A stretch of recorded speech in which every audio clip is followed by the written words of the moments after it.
Hey guys, today is DC News Day because we had another round of interviews with James Gunn, and you know how James Gunn is. Usually when he gives an interview, he drops a ton of news, and I'm really liking that he's doing this, updating people about the future of the DCU, and that's super important to avoid confusing people. So let's talk about this because there's a lot to cover.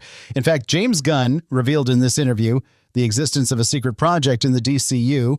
And the curious thing about this secret project is that he decided not to announce it so that a certain company wouldn't copy his idea.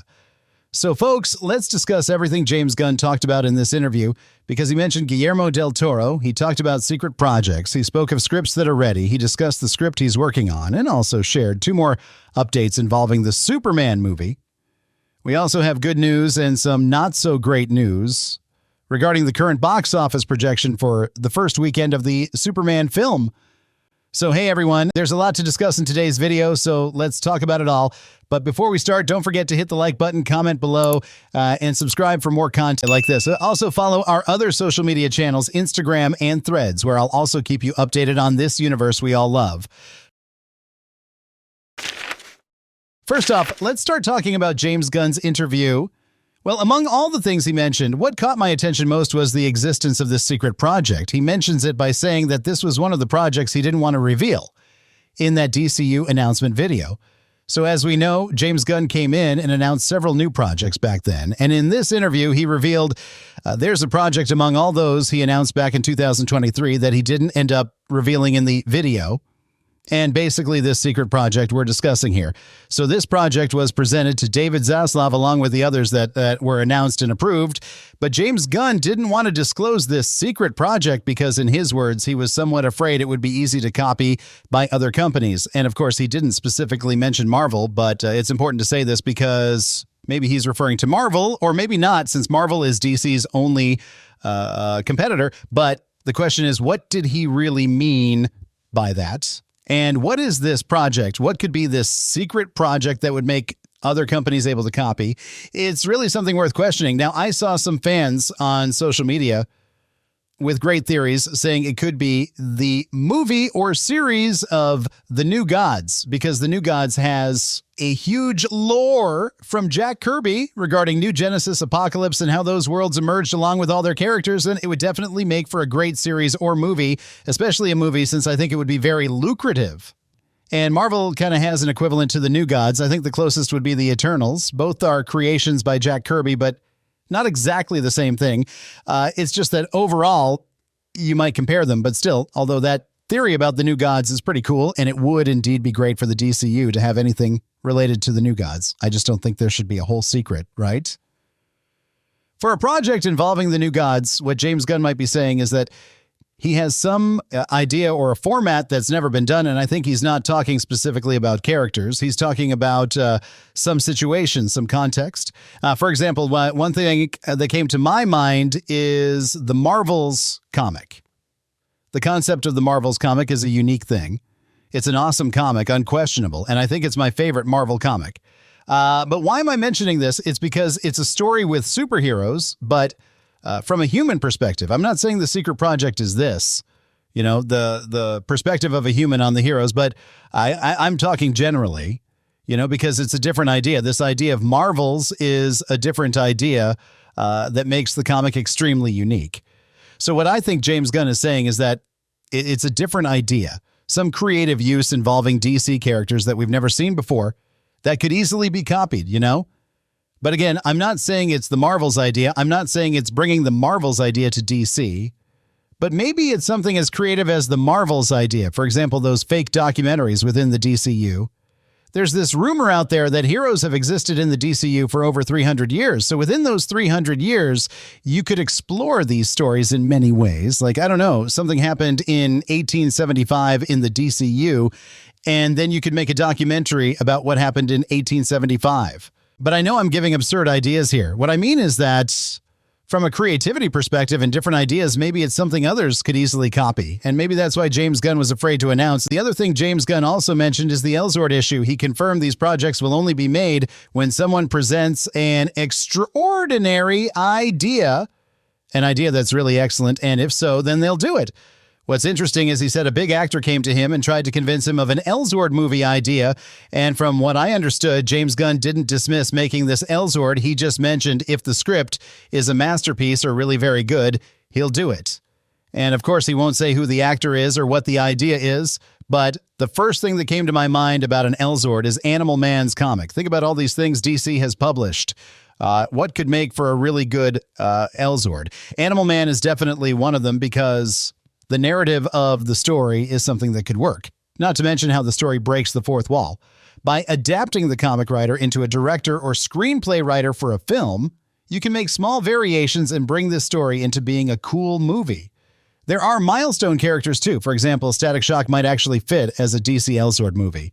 But I confess I prefer seeing Static Shock within the DCU since he was part of the Teen Titans in the 2000s, and there's that show where he interacted with Justice League and Batman. In my mind, Static Shock will always be part of DC, even though sometimes he isn't fixed there, sometimes he belongs to DC, and sometimes he doesn't.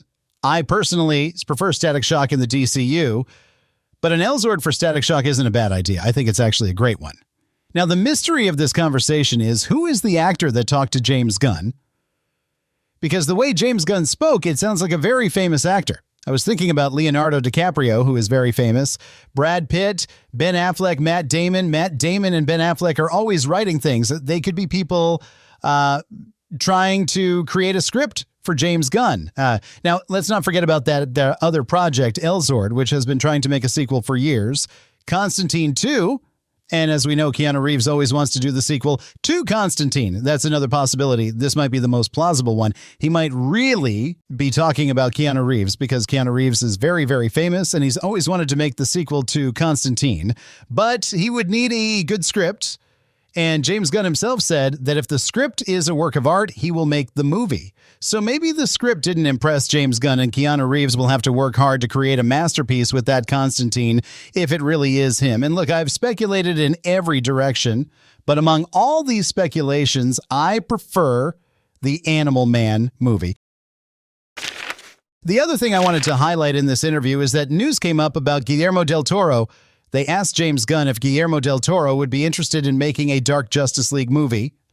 And James Gunn replied that he is friends with Guillermo del Toro. In fact, he said he co-owns a cinema with del Toro. In other words, these guys are pretty close. James Gunn mentioned that Guillermo del Toro has never said anything about wanting to make a movie about the Dark Justice League or Etrigan. And with all due respect to James Gunn, I think it's up to him to facilitate this connection. If you co-own a cinema with del Toro, it should be pretty easy for you to get in touch with him. You need to ask if he wants to, you know? Del Toro is working on a Frankenstein movie, and I'm sure it's going to be amazing. You can see that in the trailer. But still, I think James Gunn should hire del Toro to make a movie for DC, maybe even the Dark Justice League film or an Etrigan movie since he's such a big fan of Etrigan. Because we're not talking about just any director here. We're talking about top-tier Hollywood talent. So I think James Gunn should reach out to del Toro. For me, one of the films I would give del Toro in the DCU would be an Etrigan movie. If I were James Gunn, he'd be like one of my top 5 people I'd reach out to, you know? But anyway, back to reality because this will probably never happen. Del Toro doesn't have any plans for a Dark Justice League movie, and there's nothing from him regarding making a DC film. The dream is still distant, but who knows what might happen one day. Well, now let's talk about that Superman flying scene. And you remember, right, that scene from the movie that caused all this controversy where David Corenswit looked kind of cross-eyed? We even made a video about that scene here on the channel, and some people said it looked bad while others thought it was okay or even good. In my opinion, the scene wasn't that bad at all. But James Gunn thought it was bad. He was quite honest and said it was bad. In this interview, he even mentioned that he usually has strong control over what comes out of DC, but when it involves commercials, he doesn't have as much control, and sometimes things slip through. He agrees with the analysis that this scene wasn't that great. I was actually quite surprised he said that. But anyway, I thought it was really cool of him to be humble enough to say he didn't think that scene was good. For me, I still think that scene is quite acceptable. I understand those who didn't like it because it really wasn't wonderful or anything like that, but it also wasn't a disaster. In fact, James Gunn mentioned that this scene won't be in the final version of the movie. I agree with James Gunn because you can really feel that this scene was made just for that commercial. You can sense that the background and the way they placed David Corenswit in this scene seemed like it was made just for this commercial. Well, James Gunn also threw a bit of shade at CW because he said they can no longer license DC properties for a network to make low-budget series. And I actually felt a bit sorry for CW. But he's right. You know, you can't keep licensing these characters to make low-budget stuff. Because DC is big and vast and has a gold mine with these characters, you can't keep containing them in low-budget series. But I'm not saying CW is bad. On the contrary, I was one of CW's fans. I loved the Flash series, and I really enjoyed Smallville and Superman and Lois. They had some really good stories, but they weren't the formats those characters deserved. That's why I think James Gunn is right not to license those low-budget studios. Now, let's talk about this other news from Deadline, which confirmed a box office projection for the Superman movie. Actually, now we have kind of two projections, one more pessimistic and another optimistic. The pessimistic one is the box office projection that the industry is saying, which is what Warner itself is expecting in that more pessimistic view, because you always have to be prepared for the worst, right? And that's what Warner is currently conveying to the press. This prediction is between $90 million to $120 million. And of course, this is for the opening weekend in the United States. I really hope this box office doesn't come true because at the end of the day, it's just a guess. So the pessimistic opening figure is 90 million, which would be a poor opening. If Superman opens with 90 million, that's very little. We're talking about a movie that needs to make at least $600 million. And if you open with a domestic box office of $100 million, then the rest of the world will also make around $100 million too. So opening with 90 million is risky. It's not that the film will flop, but it's disappointing for a movie of Superman's caliber, starting a new universe with James Gunn and all this marketing, because let's face it, the Superman marketing is really good. So after all this, opening with 90 million would make us question how willing people are to see DC movies, not just superhero movies in general. If it opens with 90 million, it really makes us think about DC's image, but it's important to say that this is the pessimistic forecast. The normal forecast ranges from $120 to $150 million, and there's an optimistic forecast ranging from $150 to $180 million. So there we have three forecasts with quite an open margin. What websites that do this kind of analysis are saying is that Superman's movie is very unpredictable. They see a lot of hype, but don't know how well received the movie will be. That's why everything depends on initial reactions when the film comes out, like media reactions, fan reactions, and general audience reactions, because this margin from pessimistic to optimistic going from 90 to 180 is quite large. But at this moment, I'd say these forecasts are kind of shooting in the dark. I think no one really knows what's going to happen, but I'm still very optimistic. I mean, I'm looking at the hype. I'm seeing people's excitement online too. I'm really hoping that the movie doesn't open with less than 100 million, because that could look really bad. You know, I hope that doesn't happen. But if it opens with 90 million, you can bet I'll speak up, and rightly so, right? Because let's face it, the Superman movie can't open with 90 million. It just can't. And it's interesting to think about this because I'm looking at all angles. I'm watching the trailer, and I think it's really awesome. You know, I think the trailer looks great. I believe the trailer is showcasing the film well. I see the marketing and see Superman popping up in various things, and I look online and see many people excited about the movie. There's also the fact that it's a new universe. You know, there are so many factors working in favor of the Superman film, and then for it to open with 90 million would really be a cold shower. But if it does open with 90 million, it doesn't mean the film will flop. But it would be truly disappointing if that happens. And I'm sure this is something no one at Warner wants to face, because everyone wants to be sure these films will make money so this universe can continue smoothly, you know, to keep everything very chill. But anyway, folks, those are the DC updates. There's been a lot going on, right? Today was indeed a ton of news, but that's it. Comment on what you think about all this, and don't forget to hit that like button and subscribe for more content like this. Thank you so much for watching, and I'll see you in the next video.